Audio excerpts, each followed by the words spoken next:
আসসালামু আলাইকুম ওরহমতুল্লাহ। নাসরুম মিনাল্লাহি ওয়া ফাতহুন করিব। পবিত্র শুক্রবারে বুখারী শরীফের একটি করে হাদিস তিলাওয়াতের আজকে হচ্ছে 2 নম্বর হাদিস। 2 নম্বর হাদিসটি আব্দুল্লাহ ইবনে ইউসুফ আয়েশা রাদিয়াল্লাহু তাআলা আনহু থেকে বর্ণনা করেন, হারিস ইবনে হিশাম রাদিয়াল্লাহু তাআলা আনহু রাসূলুল্লাহ সাল্লাল্লাহু আলাইহি ওয়াসাল্লামকে একটি প্রশ্ন জিজ্ঞাসা করেন।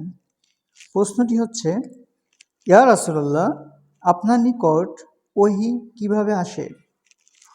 রাসূল সাল্লাল্লাহু আলাইহি ওয়াসাল্লাম তখন বলেন, কোনো কোনো সময় ঘণ্টা ধ্বনির ন্যায় আমার কাছে ওহী আসে।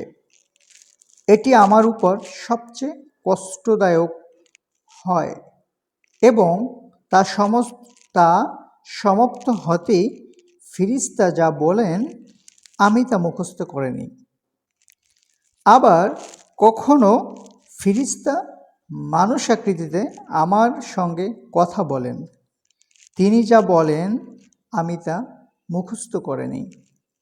আয়েশা রাদিয়াল্লাহু তাআলা আনহু বলেন, আমি প্রচণ্ড শীতের দিনে ওহী নাজিলরত অবস্থায় তাকে দেখেছি। মানে রাসূল সাল্লাল্লাহু আলাইহি সাল্লামকে প্রচণ্ড শীতের দিনেও তার কাছে যখন ওহী আসতো, সেই সময়টা আয়েশা রাদিয়াল্লাহু তাআলা আনহু দেখেছেন, এটা বলেছেন।